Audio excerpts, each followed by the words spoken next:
electoral roll. So this means that civil society is protesting, and there is a brutal crackdown. Many people have lost their lives, and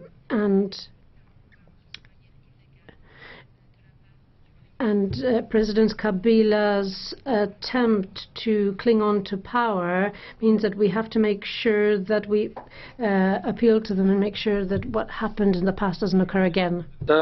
Señor Caputo. Mr. Caputo.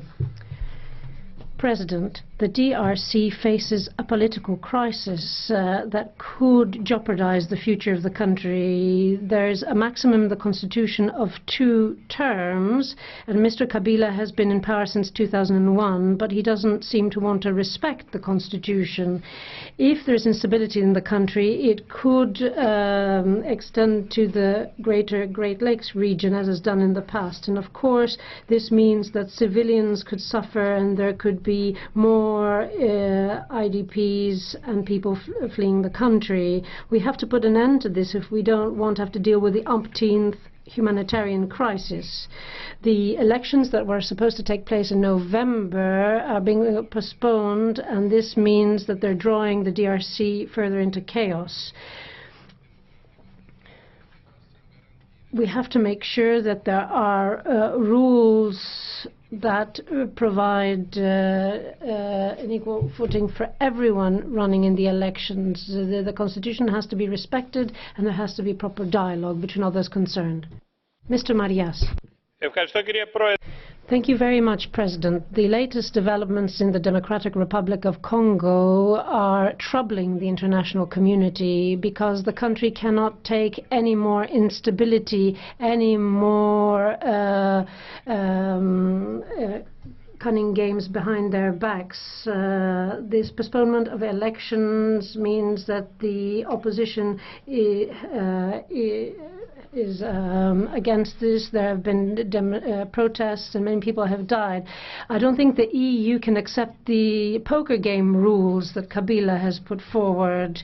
There can be stability again if the constitution is upheld and if there are proper elections within the deadlines. But the existence of militias and local clashes are all about exploiting the vast mineral wealth of the country. So if Europe can do something to protect the Congolese, I would say that it is to stop the illegal activities of some European multinationals, and they should do that rather than meddle in the domestic affairs of a country. Muchas gracias. Thank you very much. Mr. Gorjok. Minister Korczok. Thank you. Thank you, Mr. President. This has been a very useful exchange, and I'm grateful to members for their very valuable interventions. From this debate, that's my first general remark, I conclude that we all share a common interest in using all the tools at our disposal to encourage all political actors in DRC to seek consensus within the framework of the Constitution and of UN Security Council Resolution 2277, and to ensure the full protection of the rights and freedoms of all citizens. Honourable Member Arena, you are right. I have referred to progress, but it was rather limited progress, and I also stress that the challenge now is to achieve greater inclusivity in participation and greater substance in discussions. Secondly, on sanctions, I'd like to say and recall that the EU will review the use of all tools at its disposal to act against those linked with violence and the incitement of violence.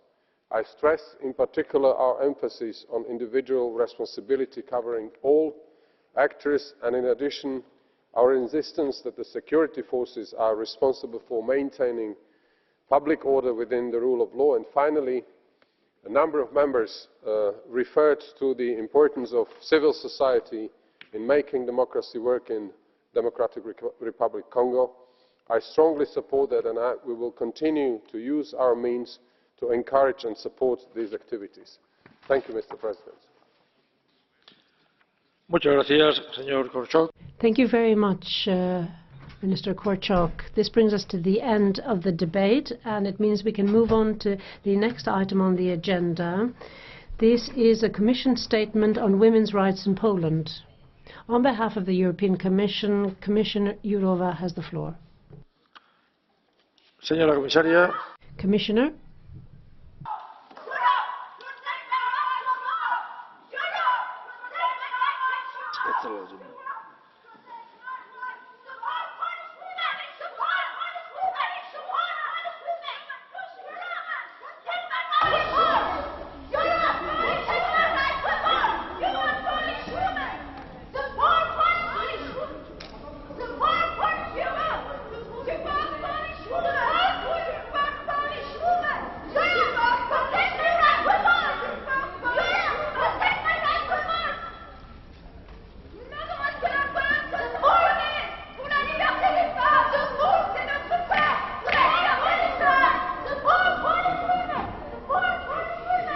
Si se desalojan a estas activistas, ya sabemos que...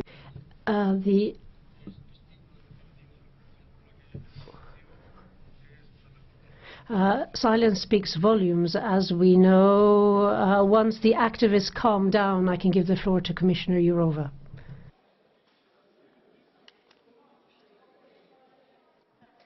Mr. President, honourable members, ladies and gentlemen, I am pleased to participate in today's debate on the situation of women's rights in Poland. The respect for women's rights and gender equality is part of European integration. However, as you know, the EU has no competences on abortion policy and cannot interfere in member states' policies in this area. According to the Treaty on the Functioning of the European Union, the definition of health policies and the organisation and delivery of health services and medical care is primarily the responsibility of individual member states. Having said that, I would very much hope that Poland will not stop progressing towards gender equality, but rather continue to build on the genuine achievements of the past years. Poland has, for example, introduced an electoral gender quota system. It has also made great reforms improving work-life balance, such as the extension of the duration of the basic maternity leave to 20 weeks, the introduction of paternity leave, parental leave arrangements, and an increase in the accessibility of preschool education. Even though the electoral gender quota has increased the number of women on electoral lists, it has not translated into a considerable increase of women's actual participation in politics yet. The gender gap in employment rates continues to undermine the potential of many economies in Europe. In Poland, it is particularly high among older women leaving the labour market earlier than men and among young mothers because of still insufficient access to childcare. In the 2016 country-specific recommendations, Poland was encouraged to step up efforts to increase female labour market participation. So let me conclude by restating our genuine commitment to women's rights and gender equality, and my hope that we can continue to work with the Polish authorities to achieve further progress in the area. Ladies and gentlemen, I am looking forward to today's discussion, and at the end of this discussion I will enjoy the privilege to add also a few words from my personal side. Thank you. Muchas gracias. Señora. Thank you very much. Mrs. Kudrycka, 2 minutes. Panie Przewodniczący. Thank you, President. Tens of millions of Polish women have gone out in the streets with slogans. These were strong women showing solidarity. These demonstrations, these black protests have shaken the conscience of the world. not just Poland. It's not just a protest against the law, the new draft law against abortion, which has been given the go-ahead by the government. And now the same government has taken a step backwards because it's afraid. This demonstration is also demands for dignity, for the right to choose. It's the call to be able to live in a country that's free, because we're used to living in a free country, a modern country. The PiS party is trying to enter various private and family areas of life. I would like to turn to the Polish government. You have hearts of stone. Women aren't a good for your electoral promises. You can't force women to take decisions that are different to those that they have in their own hearts and consciences, especially if their pregnancy is a result of rape or it threatens their life. You're putting women in prison for this reason. There's no, I don't agree with that. I will never agree with that. If this draft is adopted, which crushes the constitutional rights of women, our constitutional court is paralyzed. Nobody will be able to stop this situation, and the fact that the Parliamentary Commission has rejected this law that doesn't help. I would like to respect the compromise in force. Our country is split ideologically. Our country is a country where the government is killing free courts and is destroying the freedom of the press. We don't need another ideological war. It's an ideological war in which the doctors are involved. The doctors should be able to exercise their profession in line with science. All the statistics prove that the hardening of the current law won't reduce the number of abortions. Let's leave this freedom with women, who often have to take difficult decisions. Thank you. Gracias. Thank you very much.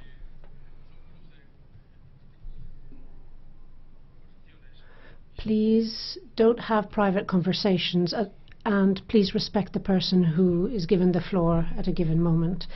Mrs. Kudrycka, you have a blue card. Do you accept it? Señor Piecha. From Mr. Piecha. Dziękuję bardzo. Pani poseł, kwestie światopoglądowe. Thank you.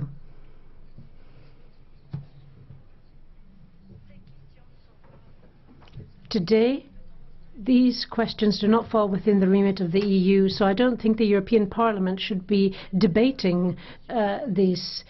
This is what Mr. Lewandowski said a few days ago.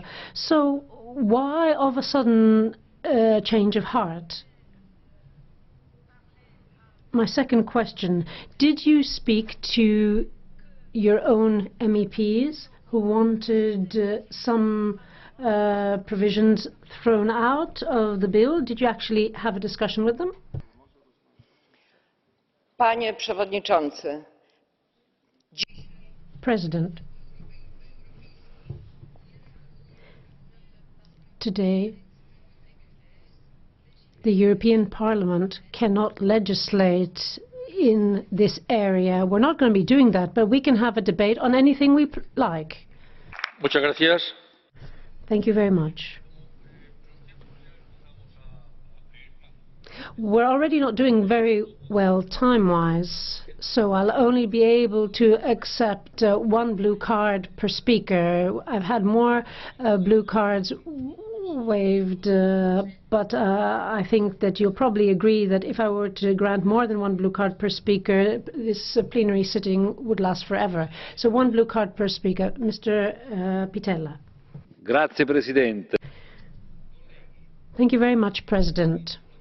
Ladies and gentlemen, I believe we have won a first battle. I just heard the that the obscurantist bill was actually voted down in the parliamentary committee.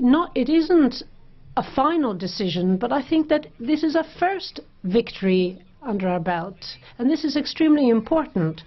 On Monday, together with the Polish delegation in my political group, and together with all the colleagues in the group, we wore black. We wore black to show that we stand united with the millions of Polish women and men who protested for their rights. This shows that solidarity knows no borders and can bring about concrete results. This is an important day for women and for the defense of human rights. My political group has always fought hard to project a progressive view of rights in the EU.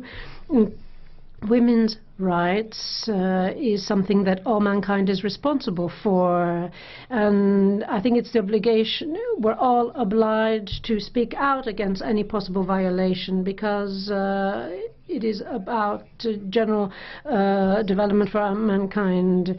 We have Article 2 of the Treaty of the European Union, and therefore it is not something that we can call into question. There are inalienable rights that have to be respected by member states if they have joined the EU. And this is under threat in Poland. We are in favor of Polish citizens, both men and women. We're not against them. We don't want to meddle. It is only when their rights are being jeopardized that we speak out. These are the rights of Polish citizens, both men and women. So this isn't the end of the story. We're going to be keeping a careful eye on what is happening. We really hope that the Polish Parliament will vote down the bill. Otherwise, there will be fierce opposition from most of the members in the European Parliament. Señor Pittella. Thank you, Mr. Pittella. You're getting a blue card from Mr. Jurek. Do you accept it? Mr. Jurek. Pan pamięta o tym, że artykuł 2. Mr. Pittella, you mentioned Article 2 of the treaty. Do you not recall that in the first paragraph of this article it says that every human being has the right to life? And in paragraph 2 of this article, it is stressed that nobody can receive the death penalty and cannot be condemned to death by the public authorities, nor by another individual person. Now, do you not have respect for the thousands of Polish citizens who signed the Citizens' Law, the Citizens' Charter? Do you not respect those principles whereby the right to life is an inherent part of life in a country where there's rule of law? We have applied constitutional law in Poland, and you're just using Poland as part of your political fight. In the EU, there is modern legislation that guarantees the right to terminate a pregnancy. Of course, it is not an obligation. It is a choice. It is a choice linked to women's right to self-determination. Would you like a woman to not terminate the pregnancy and give birth to a baby that will not live, or that will have severe malformations or serious diseases just because of an abstract right to life? That is not the right to life. That is the right to death, and we have to make sure that that is avoided. Yes. Thank you. Mrs. Wiśniewska. Panie Przewodniczący, Szanowni Państwo. Thank you, President, ladies and gentlemen. I believe this debate today really doesn't make sense. You're trying to debate a bill in Poland which doesn't exist yet. And you're talking about things upon which you do not have the competence to legislate. If you want to know more about women's rights in Poland, well, let me tell you this. Poland is one of the first countries to give women the vote. If you look at the Eurostat statistics, you will find that it's in Poland that there is the least difference between men and women's pay on average. The Fundamental Rights Agency back in 2014 showed that the number of cases of domestic violence affecting women, including rape in Poland, the rate in Poland was one of the lowest in Europe. Furthermore, in Poland, we have some of the best facilities for pregnant women who are in employment. Our government introduced wide-ranging measures to support families in this way. And now, in Poland, for the third time since 1990, we have a woman heading the government. Our Prime Minister, as you know, has spoken here in this hemicycle. You have seen her. Now, perhaps you've forgotten all those things. You've heard them before in this Parliament, and I believe you're all acting in bad faith. You are talking about issues which fall outside the competence of the European Union in this debate. I think we should be concentrating on migration, security and the economic crisis, but no, you prefer to spend your time talking about women's rights in Poland. I mean, why don't we debate the women's situation in Germany? Remember what happened on New Year's Eve a year or two ago in Germany. What happened at the Oktoberfest in Germany. Perhaps your left-wing conscience could be brought to bear when you think about these things, of what is happening to women in Germany. No, you seem to prefer to look at the situation in Poland, because in Poland we have an opposition which is only interested in slandering its own government and its own country. There is no clause in our treaty, the European treaties, which allow the European Union to interfere in this way in the internal affairs of a member state. Now, this has been confirmed by the European Court of Justice, and nor do you have the right to interfere in this way according to the Charter of Fundamental Rights. Only yesterday, our Prime Minister explained the situation in Poland. She said that the Polish government didn't want to change the legislation in the areas you've been talking about.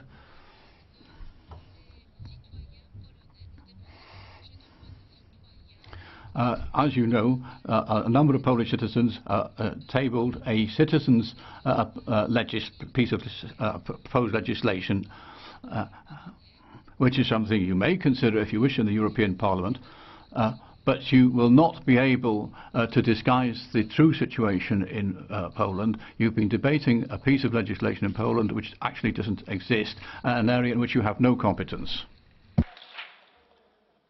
Señora Wisniewska. Mrs. Wisniewska, I see a great number of blue cards following your intervention. Now, if you don't mind, we'll only take one blue card per speaker. And the first card up was Mrs. Belt's.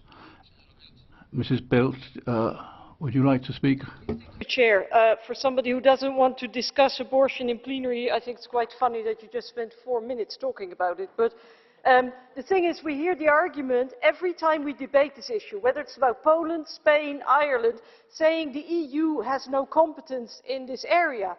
But then I wonder, do you support the Citizens' Initiative, One of Us, which is actually addressing abortion at European level? Aren't you applying double standards a little bit here, saying that we are not allowed to talk about this, but you are allowed to raise the issue of abortion because you are against choice? I would really like to understand.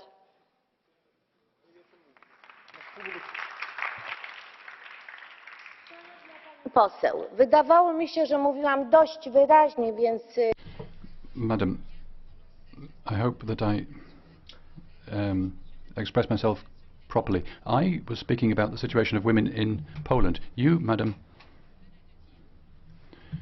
you're proving that you're not interested in the situation of women in Poland. You're just interested in one question. Well, for you, women's rights is the same as access to abortion. For me, it isn't. Thank you, Mrs. MLINAR. Thank you, President. I'm pleased we're having this debate here today. I think it's very important that we as representatives of the community of values in Europe are focusing on the situation of women in Poland as they fight for their rights and as they fight against a prohibition on abortion. I think we should support them here. Let me make myself clear. Any attack on the rights of women involves an attack on liberal democracy and society in general. And this also undermines women's rights and human rights. As soon as you start attacking the rights of any section of society, you endanger the society you're living in, the society of which we are so proud. We are proud of our society and the high standards we have achieved.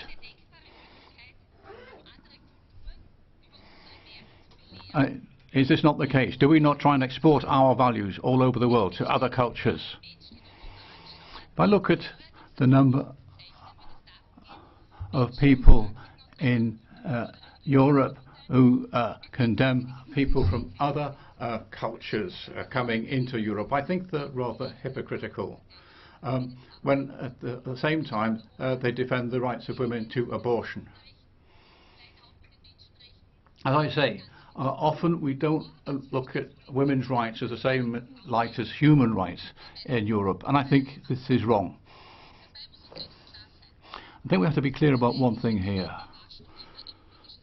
The female body was always a field of battle, always has been, always will be. Gender plays a central role in politics. Women have been used and are being used as political instruments, and this shows this can be shown in the debate taking place now in Poland. Let me say this as a woman and as a politician: my body belongs to me, and the more often we women say this, then the sooner that will become reality. Gracias. Thank you, Mrs. BJÖRK.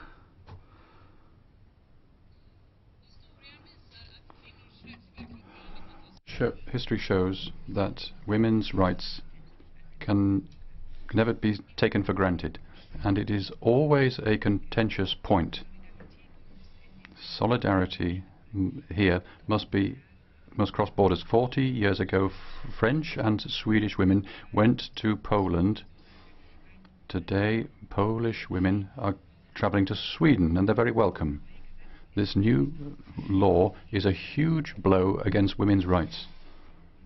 The right to inviolability of the body, and we must be clear about that. There are too many blokes here who aren't bothered about women when it comes to human rights.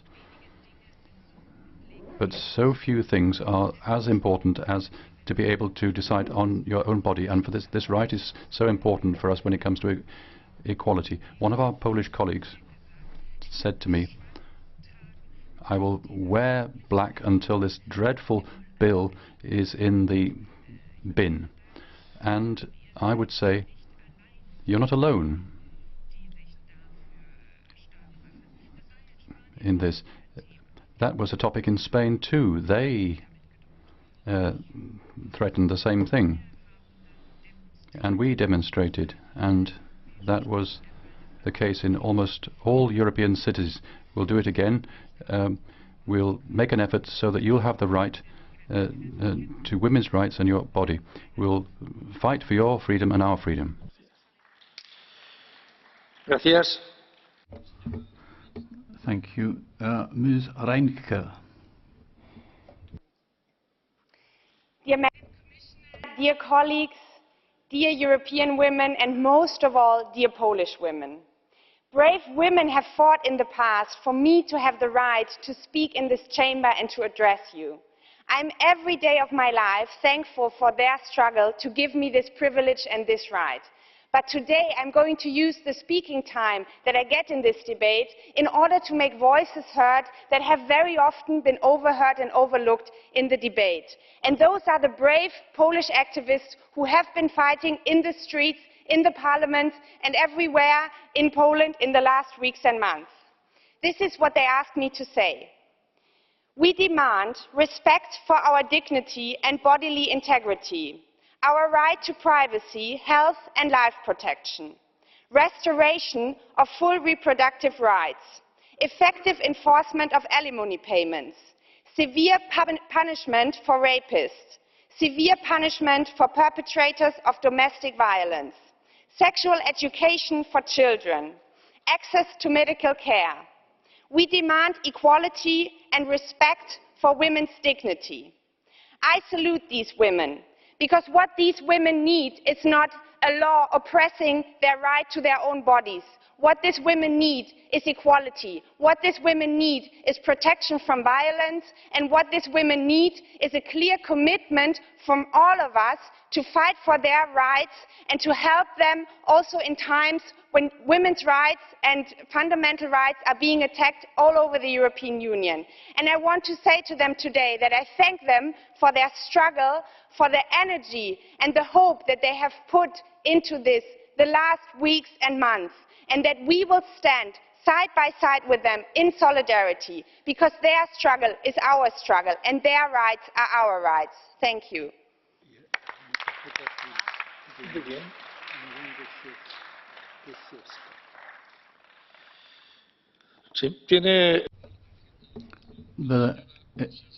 There is a blue card from Mrs. Kądziewska. Do you accept it? Go ahead. Pani poseł, czy zdaje sobie pani sprawę, że pretekstem...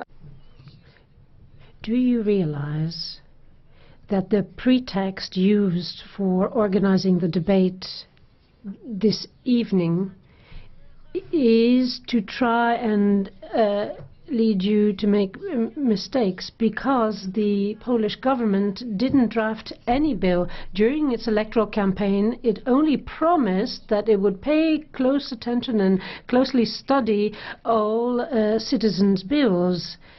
And this bill was submitted by almost 500,000 citizens. The Polish opposition has used it to attack the Polish government, but it wasn't the Polish government that instigated this. I would even go further. The bill was thrown out by the competent committee in the parliament. Ms. REINTKE. You're speaking to a political scientist here, and what is very obvious is that this proposal has been moved forward to the Commission by a majority of parliamentarians in the Polish parliament. And you cannot now say that you are not taking the accountability for this move, because the parliamentarians in the Polish parliament could have said, we are not voting in favor of that, and we are going to have an open debate, because there was a counter-proposal, Save the Women. You could have had an open debate also looking at liberalizing the abortion law that there is in Poland, but you did not. You proposed only to move forward with one of the proposals, and you cannot now tell us that you are not taking the responsibility for that. I'm sorry.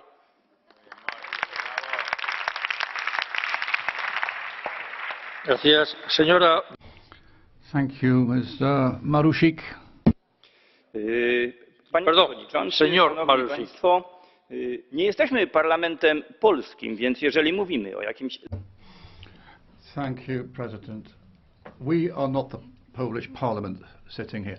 So when we talk about rights, we should be debating rights in a European context in this chamber and not in a Polish context. So that means this debate is in a way a gift to all the pro-abortionists in Poland. As of today, the Polish Parliament is looking into this question, and we in Poland are now examining the facts. The Polish press is reminding us of a great number of shocking facts. Let me give you an example. For example, according to the statistics, abortion is a a phenomenon to be found in Western culture, but not in Muslim or Buddhist culture. Today, the media in Poland are giving us clear statistics with respect to the number of abortions being carried out in all countries. And throughout the world, every year, across all countries, there are 50 million abortions, which I find a shocking figure. If you look back to the Second World War, far fewer people died in a world war over a period of 6 years. So this annual figure amounts to a number even greater than the population of Poland or Spain. In a way, this is genocide. People are saying that the Islamists are preparing to invade us at the moment. And there, we, for our part, are defying the word of God. God said, go forth and multiply. And we're doing the opposite through abortion. And we're trying to kill our own civilization through things like abortion. Thank you.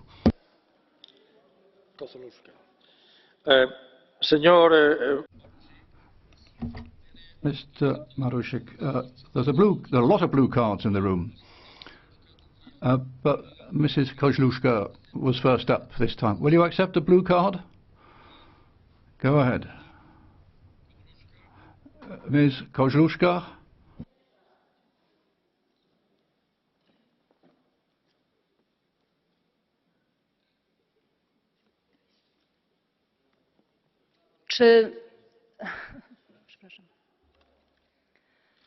Czy zgodzi się pan z faktem?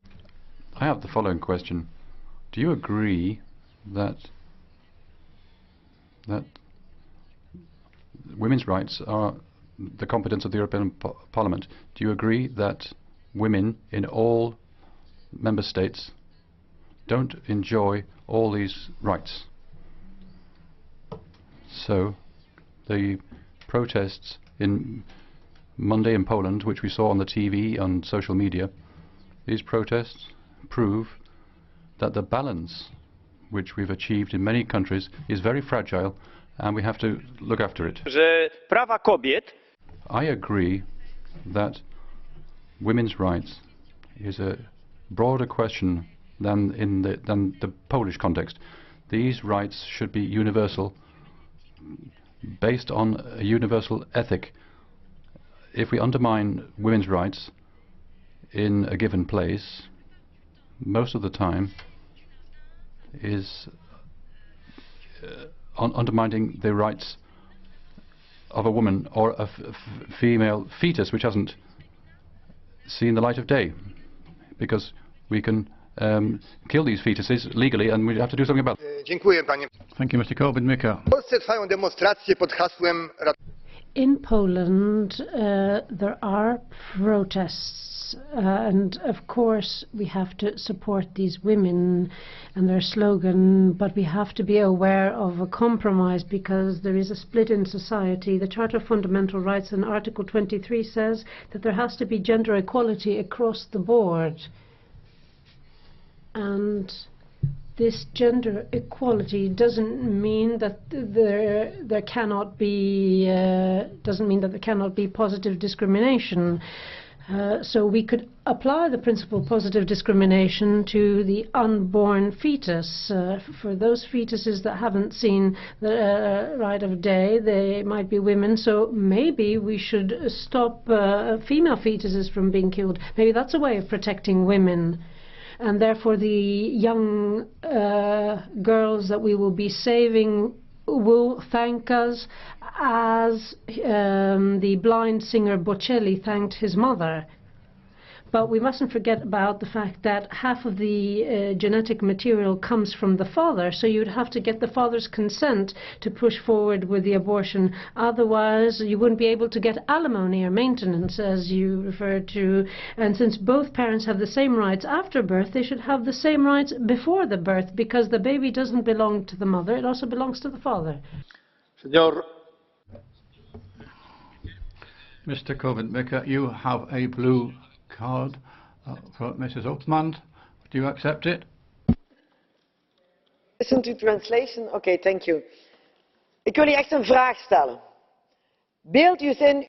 I have a question for you. This is for you personally. Imagine you were a woman and you were brutally raped by a man, and then you become pregnant, and then you'd have to give birth to that child, and the child looks like the rapist. Do you think a mother could love such a child? Do you really think a woman would want to do that? I say in such cases women should have the right to be in charge of their own body, and they should deserve protection.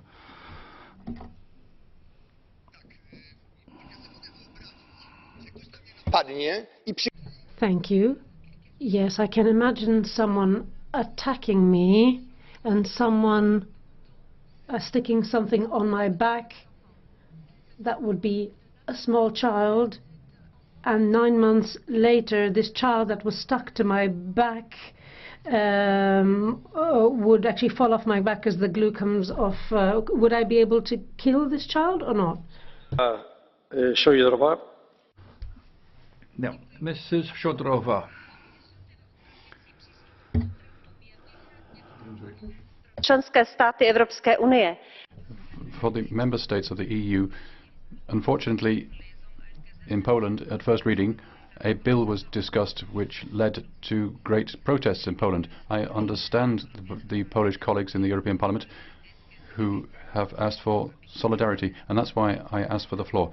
In 2003, I presented a bill in the Czech Parliament to protect unborn life and tighten the abortion possibilities. Is similar to the law in Poland. In Poland, abortion is only possible if the life of the woman is in danger or because of rape. The fact of born children is not going up.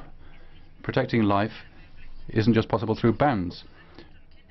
Encouraging young people to have children, motivating women not to be afraid of having children. We must create good conditions for maternity. Material rights are appreciated. People are afraid of poverty and social insecurity. I'm against abortions myself.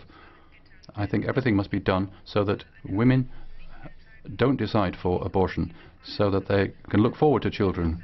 That includes a number of social measures, of course. Affordable housing, preschool possibilities, job possibilities. The first condition is responsible action, and educating people for responsible parenthood. Ladies and gentlemen, I hope, Poland, that we don't have to repeat such debates in this parliament. It's up to the Polish government and parliament to discuss such things in Poland. But if it leads to protests, and if the citizens, then the citizens should know in the member states that the EU, the MEPs show solidarity and the position will support the position of the colleagues. Thank you. Gracias. Señora García Pérez.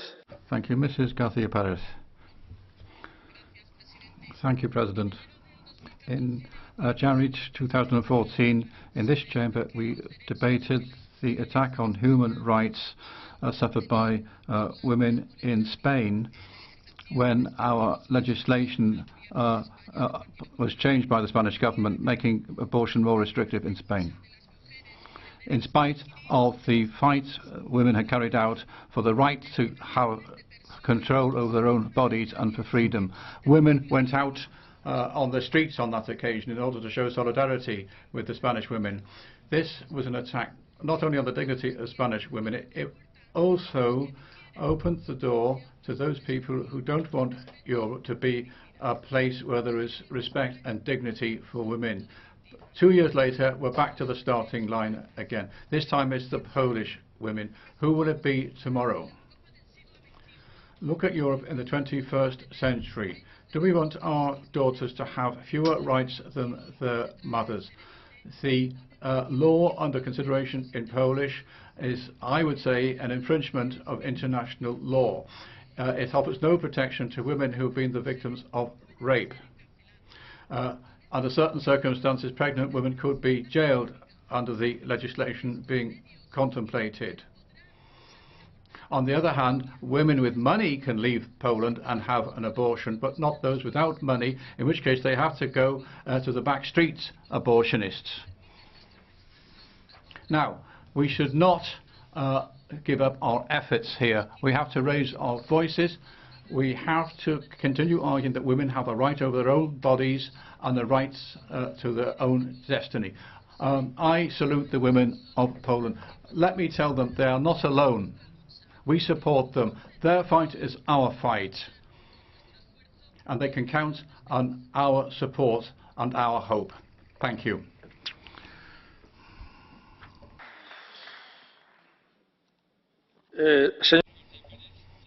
Ms. Gatipar, you have a question from Mr. Preda. Mr. Preda, do you accept this blue card? Panie Przewodniczący, bardzo dziękuję. Droga Pani, no ja mam proste... Thank you, President. I have a straightforward question to ask you, Madam. According to what you just said, I presume that you have absolutely no idea of what is happening in Poland. You don't know the facts. You talked about this abortion tourism, and the fact that you're referring to that means that you haven't really prepared this debate thoroughly. Can you answer the following question? In Poland, a democratic country, there was a citizens' initiative accepted by the Polish Parliament in line with the law in force. The Polish government has absolutely nothing to do with the bill. Can you answer the following question? Did you know this? Are you aware of this? Well, you're trying to teach me lessons. Well, you can't tell me anything about this issue. I know that the rights of women in Poland are now at risk. Their right to dictate their own, or to have the rights over their own body and their own destiny, is under threat.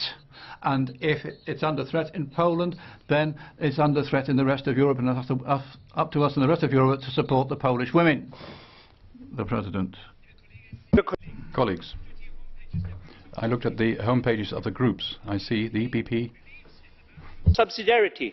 SD behauptet Subsidiarität. SD says that solidarity makes Europe strong. ALDE says we support the principle of solidarity. The Greens say that the green principle of solidarity. And the GUE, they talk about subsidiarity and proportionality. Fine. If you believe in solidarity, subsidiarity, then accept it, not when it just comes about the interests of your countries or your parties. Subsidiarity must go for all. And if a country like Poland, based on its constitution and the Charter of Fundamental Rights, proposes a law to protect unborn life,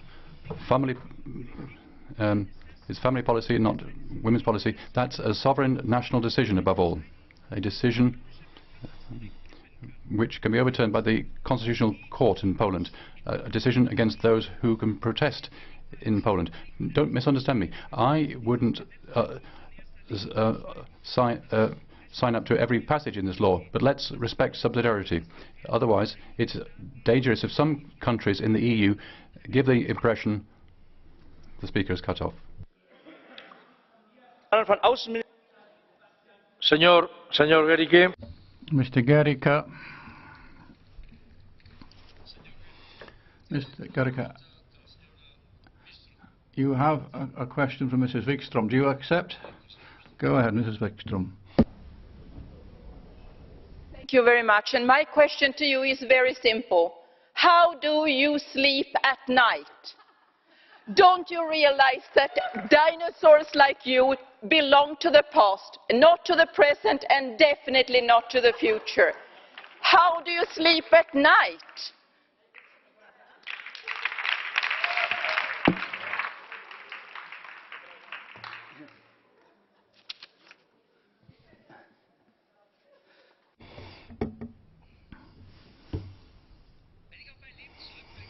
Well, looking back at my life, I have a reason to sleep well. I have a happy wife, I have happy children, and I know not everybody has such a happy life. I know that there are many people who have to spend their lives fighting for happiness.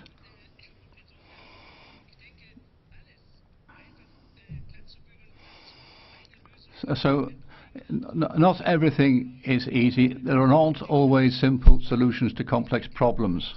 And I think to say yes to abortion is too simple an answer, and you have to understand that there are other countries who think differently from you and yours. Now, yes, you have the floor over on the right. No, I haven't given you the floor. Sorry. You can speak if you show a blue card, but you didn't on this occasion. So I'm sorry, I can't give you the floor, otherwise we'd never get through this debate on time. Es cuestión de orden. If it's a point of order, okay, go ahead. Adelante. Obraziła naszego kolegę. Thank you. We've just heard words which are insulting to Mr. GERICKE. You didn't react. I'd like to ask you, President, to point out to the colleague which doesn't respect, who doesn't,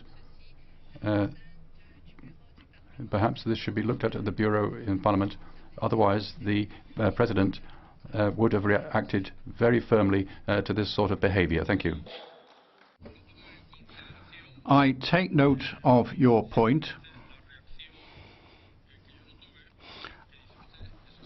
You're right. I did not react with an objection, neither did Mr. GERICKE, by the way.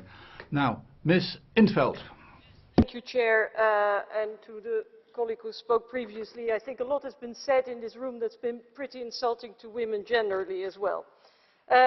We learned today that for the time being, the law seems to be off the table, but I would say that is no reason for celebration, because even the current Polish law on abortion is still the strictest in the European Union, and it still doesn't give women the choice. And Mr. GERICKE, you say you're happy with the choices you made in life, but you had a choice, and I think every woman, every man should have that choice, including in Poland.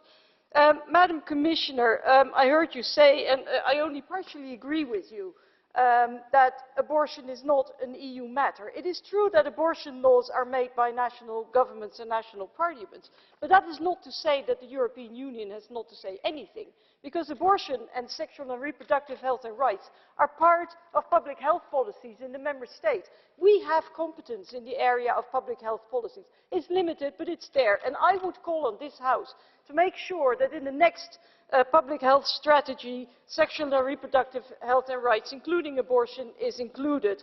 And I think this is also underlined by the fact that there is case law in the area of abortion. The Strasbourg Court has said very clearly that a total ban on abortion is a violation of human rights. So we do have instruments, colleagues. This is not only about a debate on subsidiarity. This is on principles, this is on values, and those values apply also to Polish citizens, and that is why we're having this debate. Thank you.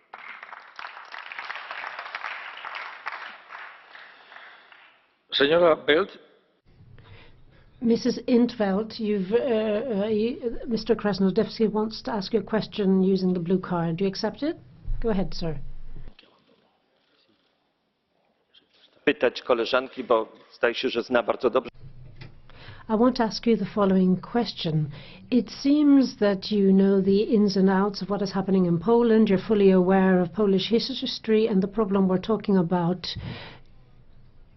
Do you know when this right to choice that you're referring to was introduced in Poland? We're talking about civilization here, where women. Okay, do you actually want to have the answer? You know, if you just want to orate here, that's fine as well. Then I'll sit down. Okay? I happen to believe, but apparently you disagree with me, that women are human beings and that human rights apply to everybody equally. I think also that women are perfectly capable of taking decisions over their own bodies and their own lives. And I've said it in a previous debate when we were talking about Spain. If we think that women are capable of leading the United States or the IMF, if we think that women should be entrusted with the responsible task of raising and educating children who are becoming people, then surely they can be entrusted with a decision, a responsible decision over their own bodies and their own lives. That is what I'm talking about.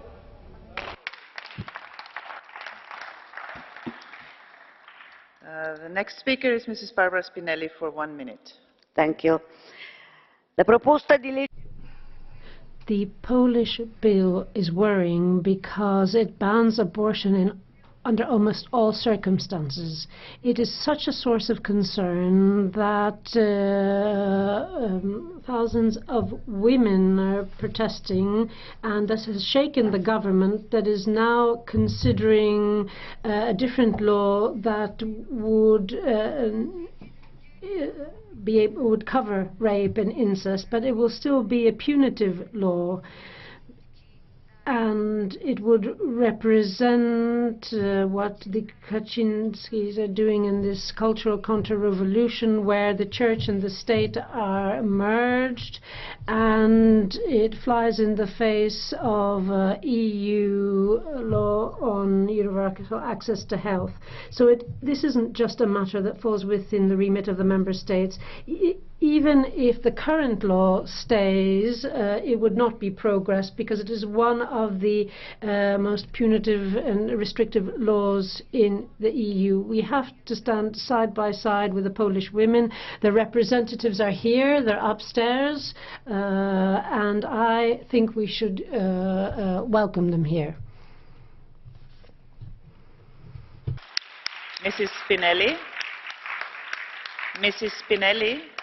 Mrs. Spinelli, there's a blue card for you from Mr. HOC. Will you accept it? Yes. Then, Mr. HOC, 30 seconds, please.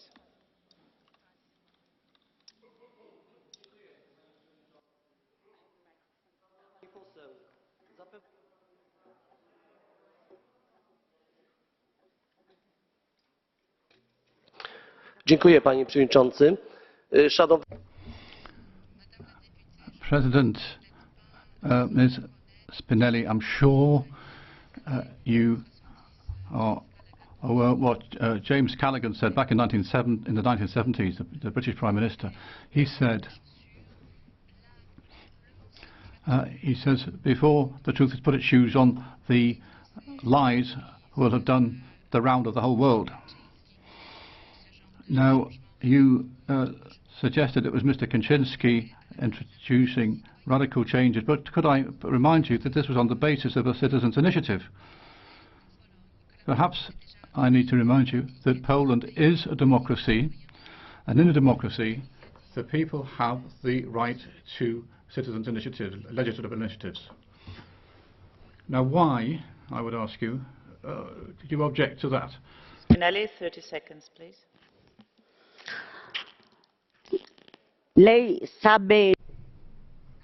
You know full well that I have been to Poland several times, and therefore you know as well as I do that the church carries a lot of weight. It has huge clout. The church and the bishops have launched a Christian crusade against this bill.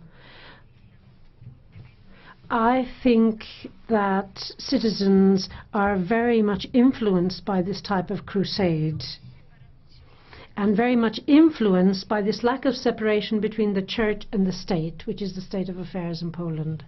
Colleagues, since I've just come into the chair, I'd also like to explain to you that I'm going to follow the line of the former Vice President, allowing just one blue card per speaker, and I'm going to take blue cards preferably from people who haven't had blue cards or who haven't spoken before or who will not take the floor later on, just to make that clear to you. So the next speaker is Mrs. Anna Maria Corazza-Bildt for 2 minutes. Thank you, Madam Chair. Today I stand by the women of Poland claiming their rights. I guess one of the feelings we have here when we have all these brilliant men, pundits talking about our body is that we share with the women of Poland that we are not incubators. We are not reproductive machines. That's a general shared women's right. And women's rights are human rights. It's the right to our health, to our reproductive health, to our body, to our freedom to choose. And yes, we should talk about that in this House. It should be a public debate. Those who want to use the democratic rights of the people of Poland to increase nationalism, demagogy, populism, are abusing this debate. It is about women that are being raped, women that are victims of incest, possible health complications, miscarriages. What do you men know about that? It is a matter of our health. We cannot be criminalized. No women in the world can be criminalized for that. No doctor who is trying to help a woman with a health problem related to birth can be sent to prison when doing their job. That's what we're talking about tonight. And yes, we in the EPP, we think that family legislation is a national issue. Yes, we do think that it is up to the Polish Parliament to complete the ongoing process to legislate. And that's why I urge to our dear colleagues in Warsaw and to the government that seems to start finally seeing that women have a voice in Poland and revise the law. Madam Chair, I wear in black in solidarity of the women of Poland tonight. Thank you, Mrs. Corazza-Bildt. The next speaker on my list is Mrs. Maria Arena for 1 minute 30. Thank you, Madam President. It's already been said that the current Polish law against abortion is one of the most restrictive in Europe. Two citizens' initiatives have been put on the table. One, obscurantist one, which would reduce law rights, and a progressive initiative which increases the right to abortion. The Polish Parliament has decided to eliminate the progressive initiative. If you say that there's no willingness amongst Polish political actors which is to support a obscurantist law, you're lying. That's the one that they're tackling. The current law, even though it's restrictive, it doesn't allow legal abortion. For three reasons. The objection of conscience, thirdly. Madam Commissioner, you should guarantee that the state organize this conscientious objection by guaranteeing an alternative.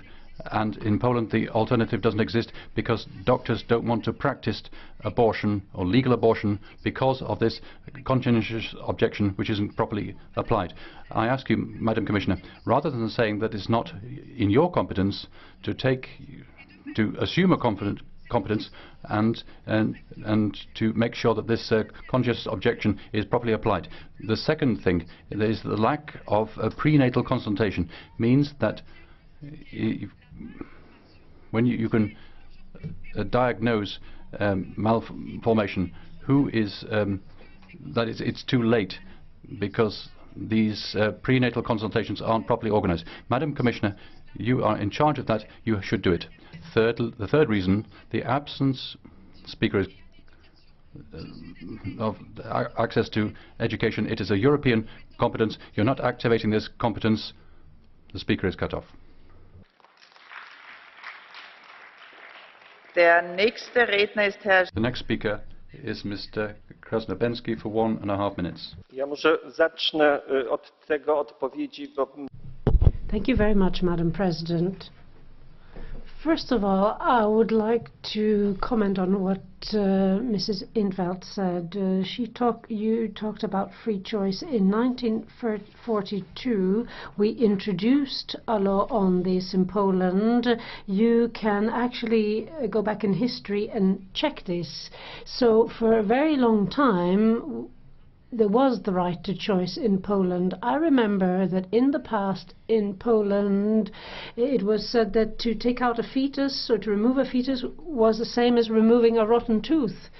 And we decided later on to put an end to this tradition because it was a totalitarian tradition that was based on a lack of respect of human life. And at the moment in Poland there is no problems with respecting women's rights, and the debate this evening has proved this. However, there is a huge moral and legal problem all around the world. This is linked to abortion, but you are denying this. You are saying that this is not a problem. As far as I see this, it is a serious problem because there is a conflict between two rights. The right of an individual's independence or autonomy, irrespective of their gender, and the right to life, irrespective of the age of the individual. In this specific case, we're talking about these two principles clashing. We know that there are pro-life movements and pro-choice, pro-abortion movements elsewhere around the world. Speaker cut off.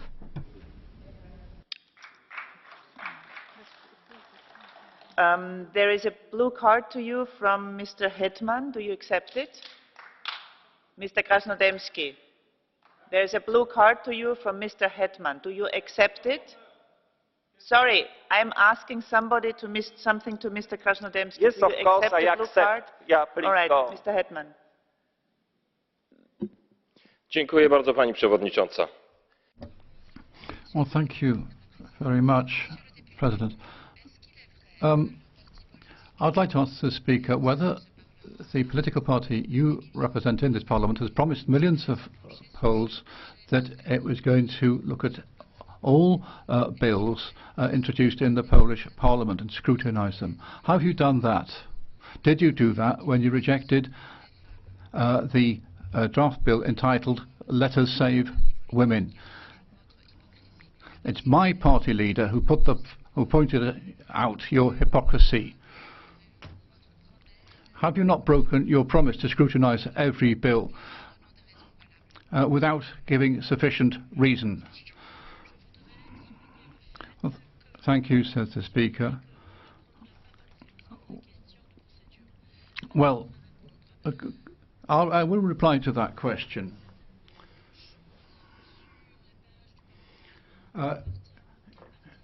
If you look at the website of the European Parliament, you see I am not a member of any political group in this Parliament. I am free. As I stand here today, I am representing all Poles, therefore, as indeed you do. Let me say this.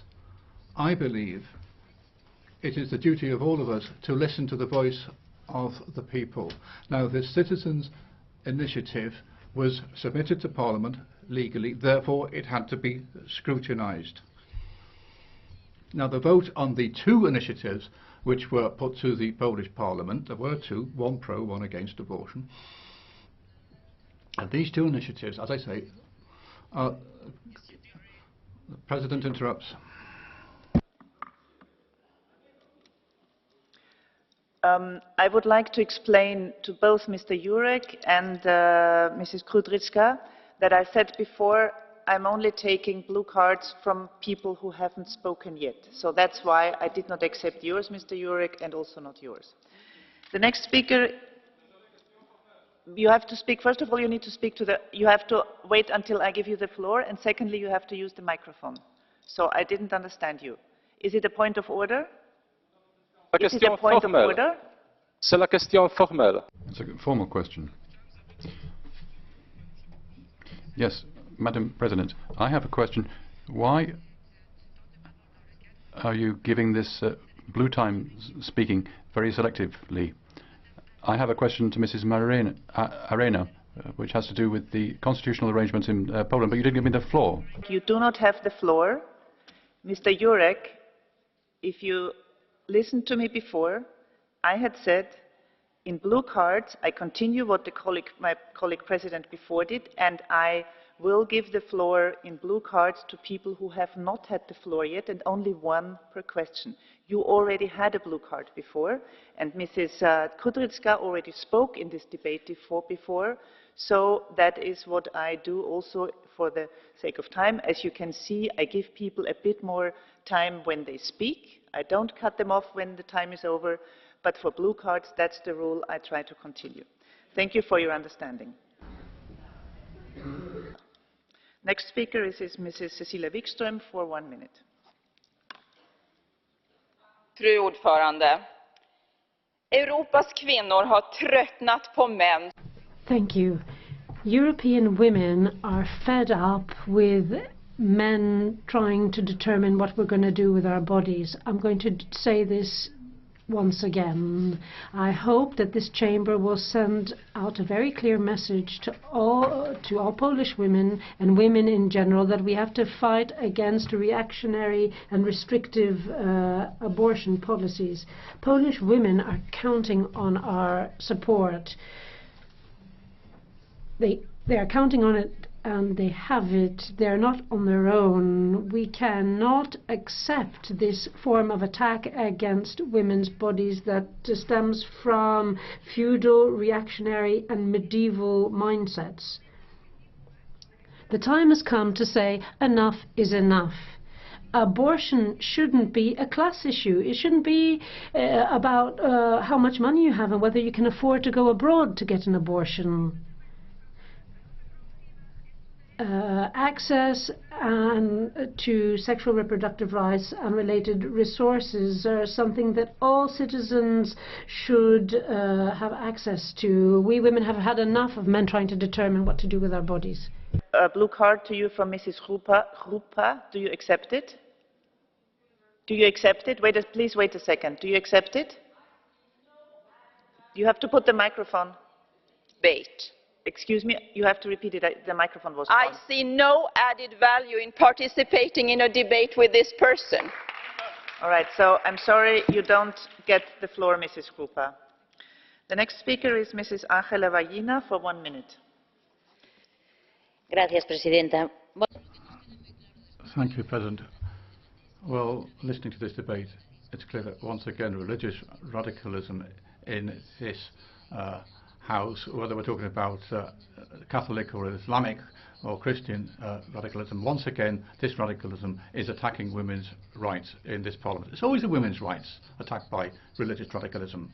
I would say that in a democratic society, religious beliefs should remain something private and personal. A government should not be able to legislate under the pressure of any particular religion. Governments should guarantee the rights of everybody and not just apply the law under the pressure of a given set of religious beliefs. I think here what we're seeing is a piece of legislation which is designed to repress women. In particular, it will affect women who don't have the money to go to another country where they're allowed to have an abortion, whereas those who have the money will be able to go abroad for those purposes. So, Commissioner, that's the situation. You do have competence in this area, I do believe, and you should apply these rights throughout the EU. Yes. Blue card from Mr. Weigel. Do you accept it? No. No. Hasn't been accepted. The next speaker is Mrs. Sirpa Pietikäinen for 2 minutes. Women are human beings. And human rights belong to women. Women's rights are human rights. Sexual and reproductive rights are part of the human rights. This is overall accepted principle in Human Rights Declaration and Beijing Declaration, even though some people refuse to accept that. On those bases, human rights, saving the dignity of human beings, is never an issue of subsidiarity. Never. You can't decide that people that are left-handed or dark-haired or blue-eyed don't have services or they are discriminated because they are different. It's not a matter of political decision. This is internationally agreed and accepted principle. Simple as that. Democracy can't mean that if you accept by democratic procedure violence, oppression or dictatorship, it would be acceptable. No. What this means is that the EU doesn't have only the right, but it has the duty to safeguard its core values, democracy, human rights and tolerance. And if we fail to do that, we fail on our core substance. And this is the matter, the crux beside the fight what we are doing for Polish women. And I'm very saddened that we have to have this kind of a discussion in this millennium, in Europe, after what we have experienced. And after what have we done locally, EU-wide and internationally for human rights. So please be civil to create a civilization. Thank you, Mrs. Pietikäinen. The next speaker is Mrs. Birgit Sippel for 1 minute and 30 seconds. Vielen Dank. Thank you. 1971, the Stern magazine broke a taboo. Over 300 women said they went for abortion and launched a debate. But today, 45 years later, again, we are arguing whether women have the right to decide about their own bodies. Of course, there are different ideas of morals, but that's why we need electoral freedom. In difficult stages of life, women must be able to decide for or against a pregnancy. They need legal access to safe abortion. As regards what the government in Poland wants is its ideas is to force those ideas on all women. And what the PiS government is doing in 2016, even women who are victims of rape, to deny them an abortion is absolutely unacceptable. On the weekend in Warsaw, thousands marched for the freedom of Polish women and Polish society.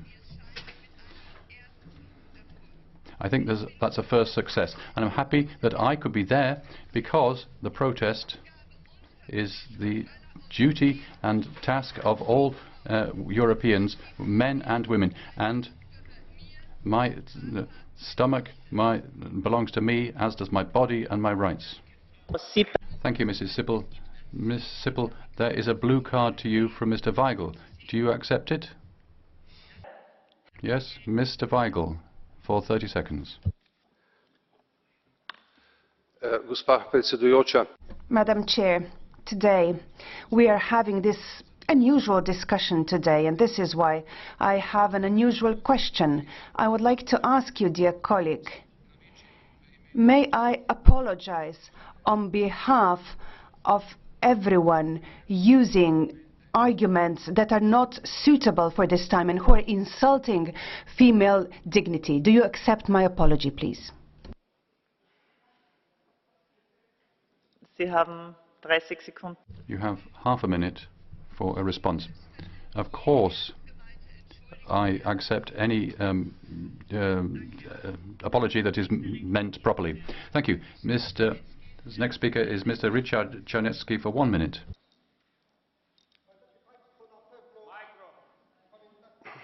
Pamiętacie Państwo na pewno burzliwe. Ladies and gentlemen, do you remember about a very agitated debate that took place in the European Parliament a few months ago?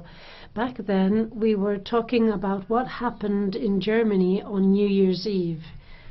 We talked about the fact that women had been attacked and even raped.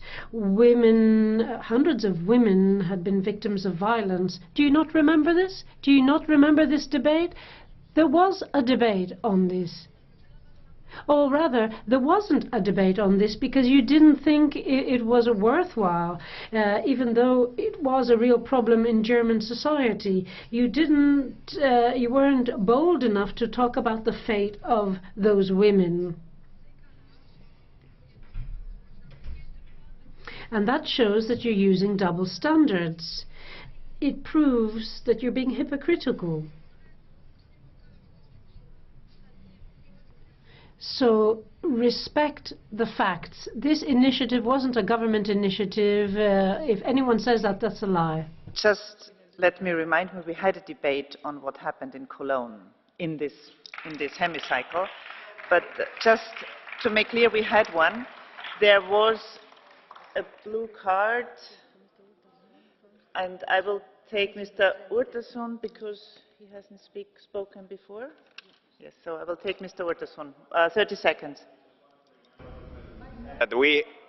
I just want to remind what the chair said, that we actually had that debate, and I still don't understand what the Cologne thing has to do with the debate today, frankly. Czarnecki, you want to reply? Oczywiście w przeciwieństwie do niektórych... Thank you, President. Obviously, as opposed to some of the female speakers who have preceded me and who have now left the chamber, I would like to reply. Of course, this is a different debate we're talking about. But there was a problem in Germany. Women were attacked in Germany. There is a problem. La siguiente oradora es señora Beata. The next speaker is Mrs. Basarechea. President, Mrs. Jourová, Law and Justice is the name of the party in government, but the law it wants to go through is a crusade. It's degrading. It is tantamount to involution, and it violates the issue of health, and that isn't covered by subsidiarity. The 1993 law in Poland was one of the most restrictive, but this new bill takes us back to the Middle Ages. It would ban abortion even in any case, even if a 12-year-old girl is raped by her uncle, or if a woman's health is in danger. I understand that the Prime Minister doesn't have daughters, but if she had daughters, I find it very difficult to believe that she would want to sacrifice her life and her future. We are not going to just stand here not doing anything and watch while half of the Polish population has their rights snatched away from them. We're talking about millions of European Union citizens that have to be protected, included Polish citizens. Next speaker is Mrs. Krystyna Libacka for 1 minute and 30 seconds. Wypowiadam się w imieniu polskiej delegacji. Madam President, I would like to speak on behalf of the Polish delegation in the Socialist Party. So on behalf of the Polish Socialist Party, I would like to stress once again, I'm not speaking against Poland. I'm speaking on behalf of women's rights in Poland to protect human rights in Poland. The opponents of this debate have said that the European Parliament doesn't have the right to speak on questions of conscience. The Parliament isn't entitled to legislate in this area, in the area of conscience. But there is the duty, not just the right, to have a debate when the rights of European citizens, of women, are threatened. That's why we will never be silent when it comes to these things. We will take every opportunity to express our solidarity with Polish women, to show that they're not alone and that we're at their side. And to do that, we are using this hemicycle in the European Parliament. We've just heard that the Parliamentary Commission is proposing to the Chamber of the Polish Parliament to reject this law that we're talking about. And the question is whether it is a reaction to what has happened in Poland, to these protests. Is it a decision which is a result of fear? That's an open question, I think. We've one battle, but there's a whole war ahead. The Polish Parliament will decide according to its consciences, but the Poles have the right to their own decision. If there is a hardening of the law, speaker is cut off. Mrs. Libacka, there is a blue card to you from Mr. Piotrowski. Do you accept it? Mrs. Libacka, there's a blue card to you from Mr. Piotrowski. Do you accept it? Yes? Yes? Tak. So, Mr. Piotrowski, you have 30 seconds.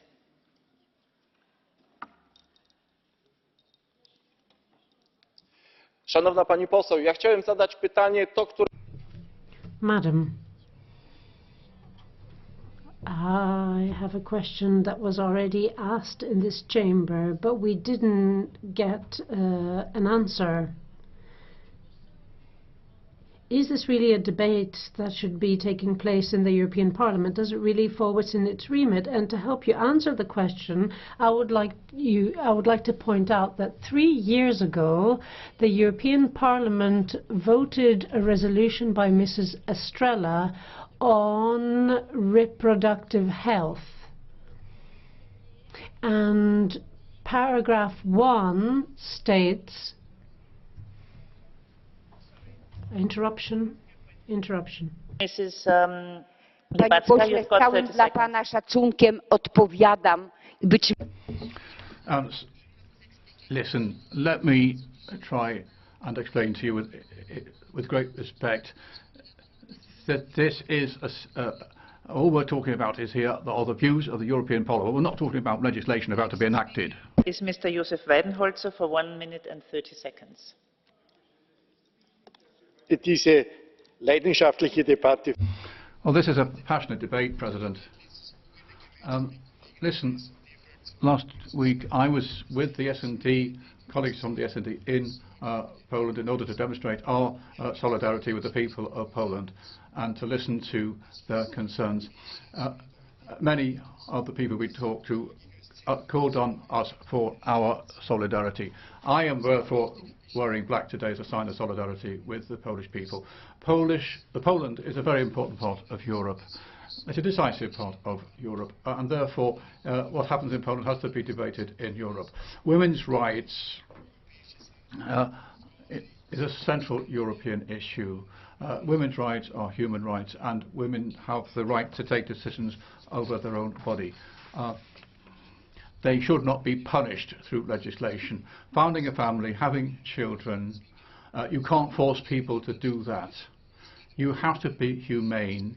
You have to help people, not to punish them.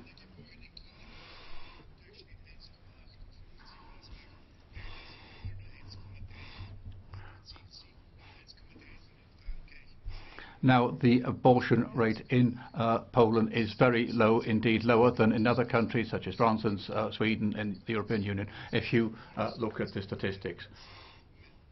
We've had the Polish initiative entitled Save Women, which wants to give women the right to decide over their own bodies. They should be assisted and helped and not punished.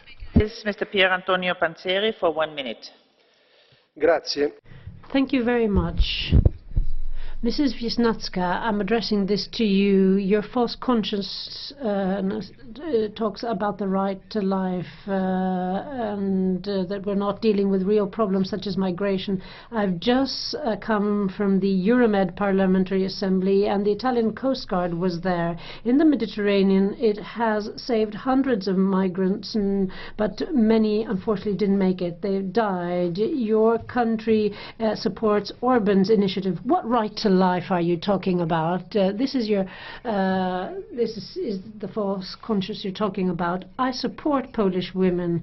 I believe that this movement will stifle these obscurantism and patriarchal terrorism that exists in many sectors of Polish society, and it means that your splendid country will come back to the country of rights, because that's where it deserves to be.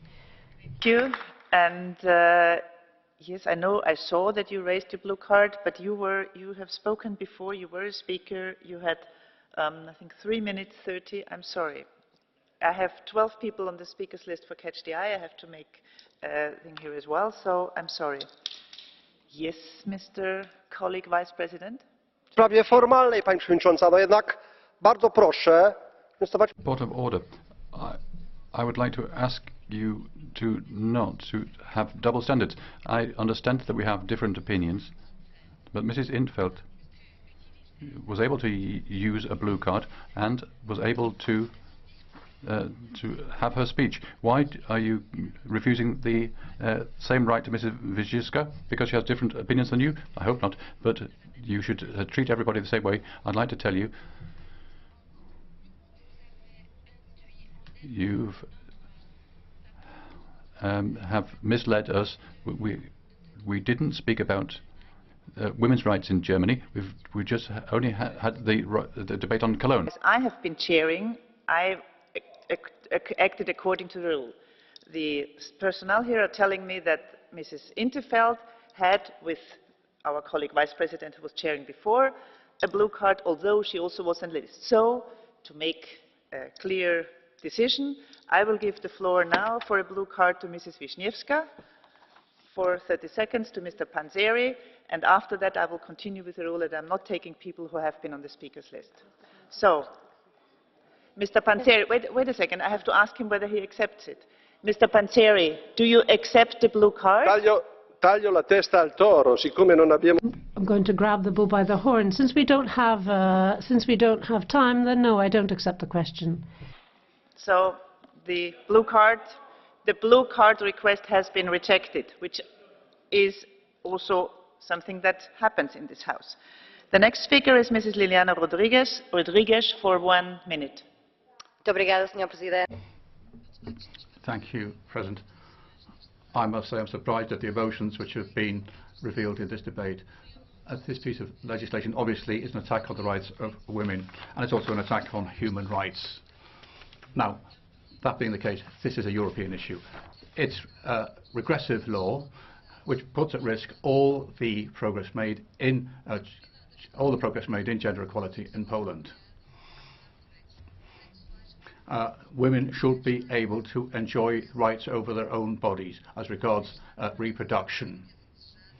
They should be able to undertake abortion in the case of unwanted pregnancies. To criminalise abortion does not mean there will be fewer abortions. It will mean there will be more clandestine abortions. That means that women will go to backstreet abortions using all sorts of dreadful methods, which will lead them to risk of infection and even death. This could be a death sentence for thousands of women. It's an attack on women in every sense of the word. This piece of legislation is a negative signal. This is a violation of human rights, which we should not tolerate in a member state.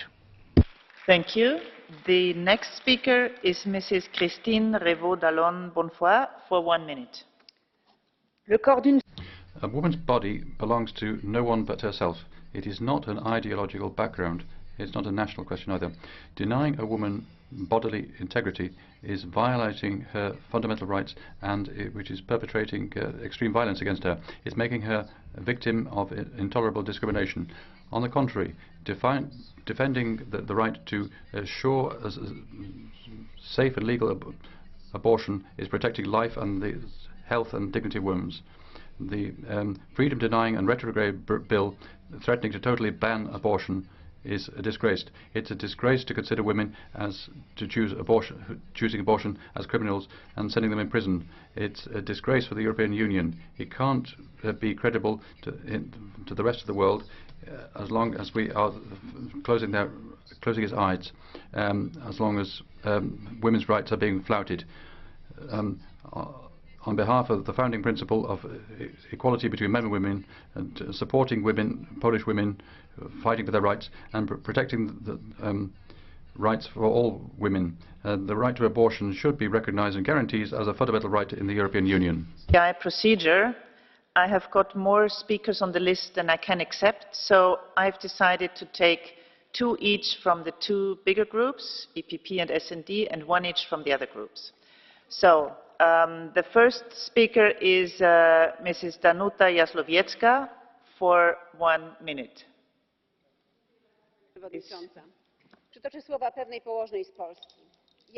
Thank you very much, Madam President. I'd like to quote a Polish midwife. I am a woman, I'm the mother of 2 adult daughters, and I'll start again because my microphone wasn't working. So I'm going to quote the words of a Polish midwife. I am a woman, a mother of 2 adult girls. I am terrified of what would happen to them if this bill becomes law. I'm also a midwife. I witness babies being born. I witness moments of great joy, but also tragedy. I see women giving birth to babies that are ill, and they cry in despair, and the father kicks the wall out of despair as well.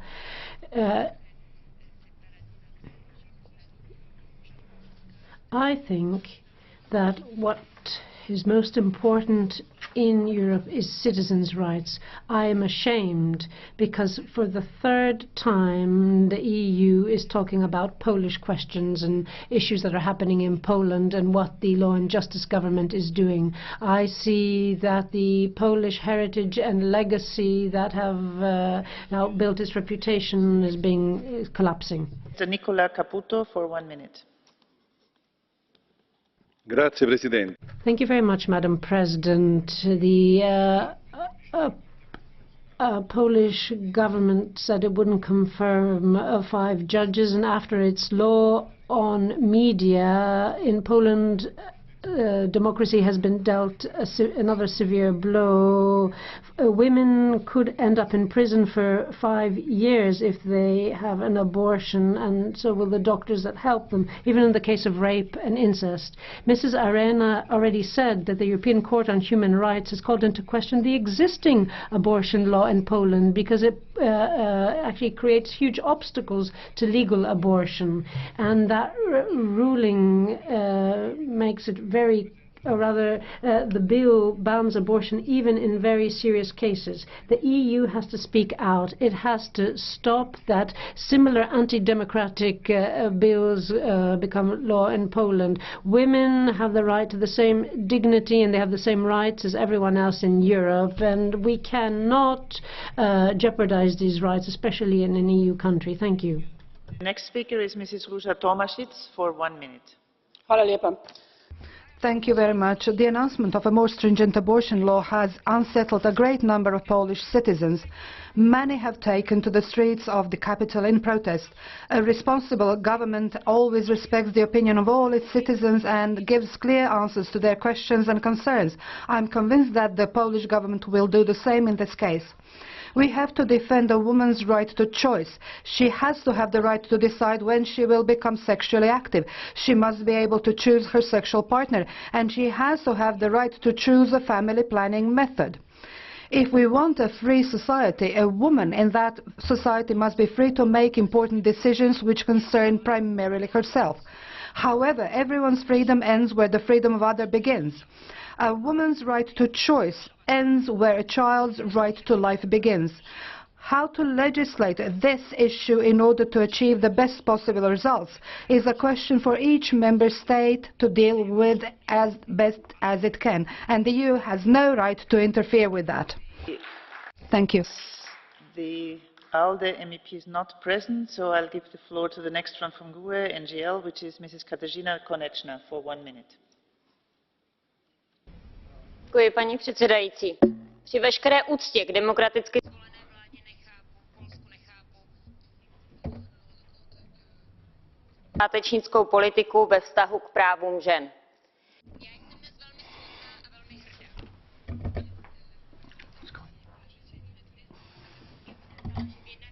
is sad, because we're talking about things which, as I see it, shouldn't be happening in the 21st century. I'm proud of the majority in the European Parliament that showing Polish women that they're not alone. But we must go from words to acts. If we don't do that, there's the threat that Polish women will die because they won't be able to get an abortion to save their life. And there is a threat that similar medieval laws will follow in Poland. I don't want to see that, and I'm convinced that you don't want it either. For 1 minute. Gracias, Presidenta. En primer lugar, agradecer la presencia. Thank you, President. Well, first of all, I'd like to welcome the activists in the public gallery. We support them in their struggle. Let that be made quite clear. Secondly, it is very clear that there are members in this chamber who do not think that this law, this criminal law being proposed in Poland, has anything to do with them, despite the events in various European countries, in particular Germany. Women have the right to control over their own bodies. This is certainly the business of the European Union. This legislation will infringe the Charter of Fundamental Rights of the European Union. It will infringe general European law. Commissioner, please note this. Let me stress, this is not a fight, this is not condemning Poland. All we're doing here is expressing support for human rights and women's rights. This applies to Poland, it applies to Spain, it applies to all the European countries. So everybody in this chamber, I'm sure, support the rights of Polish women, all women, because those rights are universal, non-negotiable, and are enshrined in international law and European community law. We should not negotiate this kind of thing at all. Gracias. The next speaker is Mrs. Elżbieta Łukacijewska for 1 minute. Na początku chciałabym podziękować posłance PiS-u, że Thank you. First of all, I'd like to thank the Law and Justice MEP for everything that the Civic Platform achieved, because we achieved a lot. There are a lot of Law and Justice MPs and ministers that supported this citizens' initiative. You talked about respecting life, but today you were actually scared. You got scared because of the street protests, and that is why you've dropped this bill. So it's Polish women who have won the day today, but you have proved that you're a hypocrite and that you don't respect anything. Nothing is sacred for you. You can change opinion just to get citizen support, and this is terrible for our country. You should be ashamed of yourself. Thank you. And the last speaker in the Catch the Eye procedure is Mrs. Julie Ward for 1 minute. Thank you very much, President. I want to say thank you to the many Polish women from the Black protest who have come here today and with whom I and others stand in solidarity, speaking up for women's rights, which are most definitely human rights. You come from all walks of life, and many of you have never been active in the public sphere before. You are different ages and from different socio-economic backgrounds, and I know that because we have met today. But faced with the worst kind of misogyny, repression and violation, you have found your voices. And here in the European Parliament, you have found a place to amplify that voice.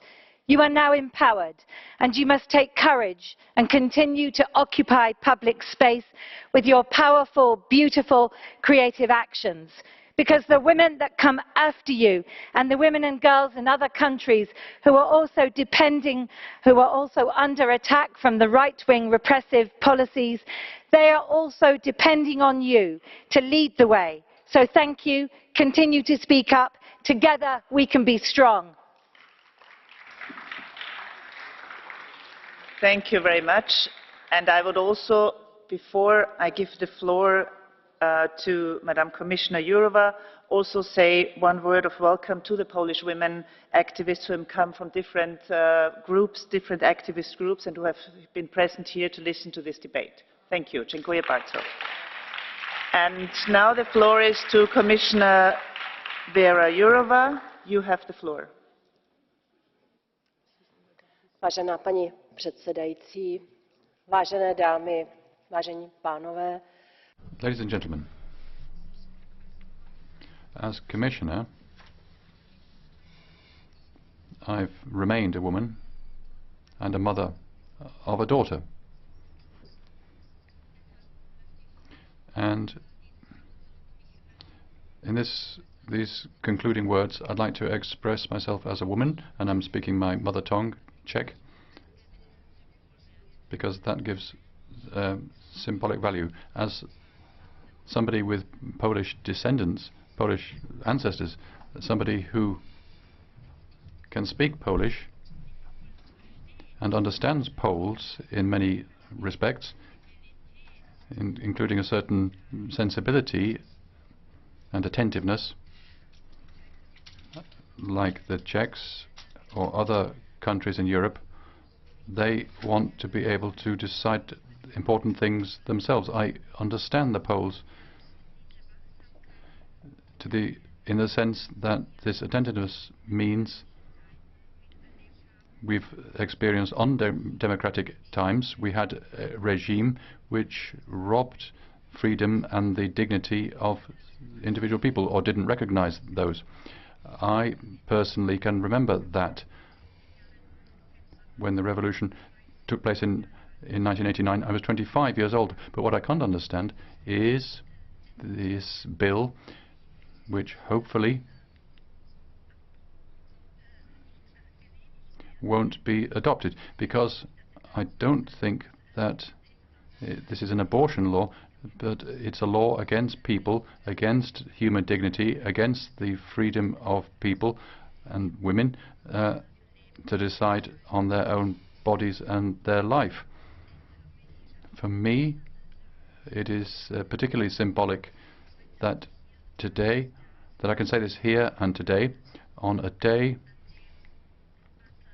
on which Václav Havel, the former president of the Czech Republic, would have been 80, because he was somebody who always and in all circumstances defended the dignity of people. I already said that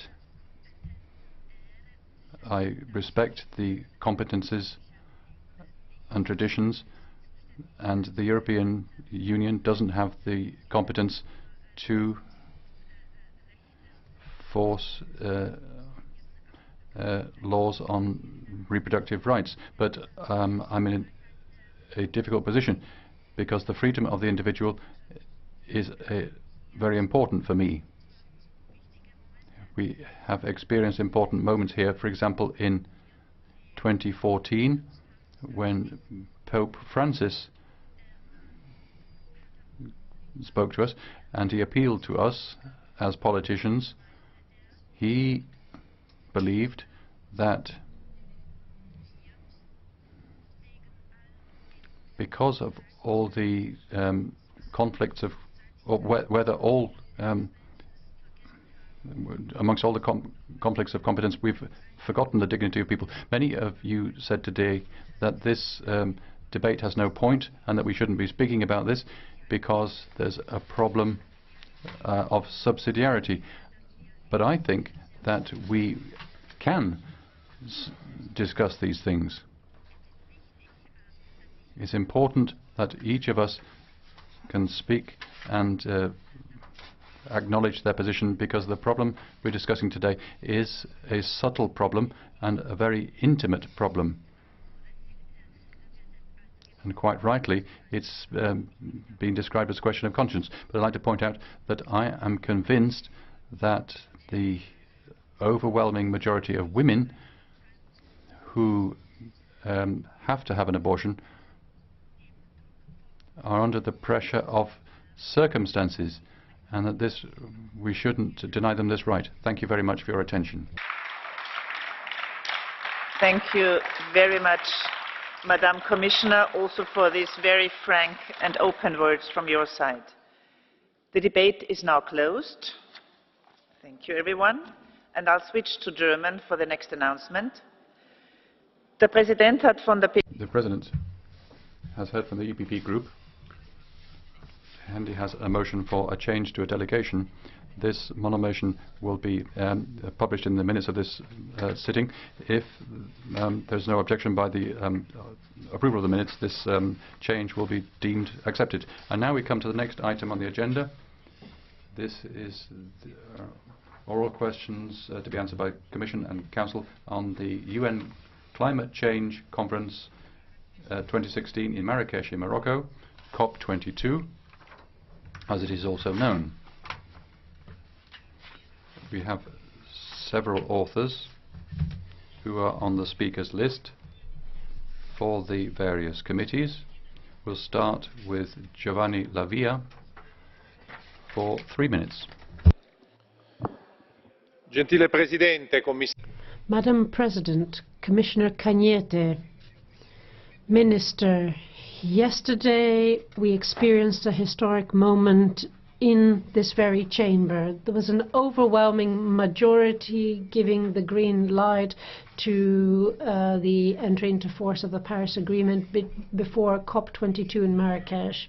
After Kyoto, it's been a long process, and now we have a legally binding global agreement in order to wage a real battle against climate change on an international level. But after yesterday, now we're looking to Marrakesh, because this is a moment where we'll put words into action. This is necessary in order to achieve the goals in the Paris Agreement. We will go to Marrakesh with the same determination and, as in Paris. The resolution that we'll be voting on tomorrow will actually be the mandate for our delegation. And we will be fleshing out the main elements, this enhanced transparency framework and details of the global stocktake and further guidance on NDCs, nationally determined contributions. And we'll also be looking at funding with a multi-level governance that is inclusive, and a mechanism that will aim to promote implementation and compliance. We will also be looking at how the facilitative dialogue of 2018 will look like. This will be a key opportunity to close the persistence mitigation gap given the current INDCs, intended nationally determined contributions. In the resolution, we highlight how the EU has progressed in achieving the goals that it wants to achieve by 2020, and what it is doing when it comes to renewable energy sources, and what it needs to do in order to achieve the 2050 goals. There's a very important passage that says that the international air transport and maritime sectors that haven't been included in the Paris Agreement. The European Parliament believes it is important to implement strategies to reduce emissions in the air travel and maritime sector. The European Parliament has to voice this. We have to engage in climate acrobatics to make sure that we take effective steps towards our common goal. The common goal that we owe to ourselves and to future generations, which since yesterday, thanks to proper policies, is closer to becoming a reality. Thank you very much. Just to clear up, Mr. Lavia spoke for the ENVI committee.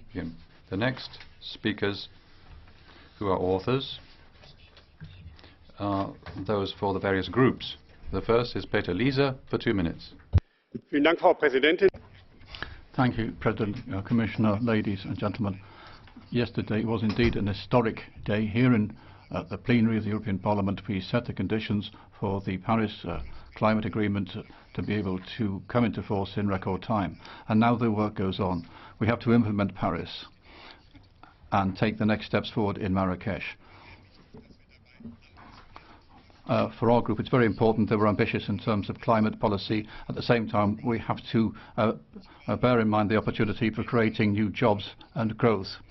Now, yesterday in the negotiations in the Industry Committee on the trade in emissions, we made an important step forwards, and the result of that work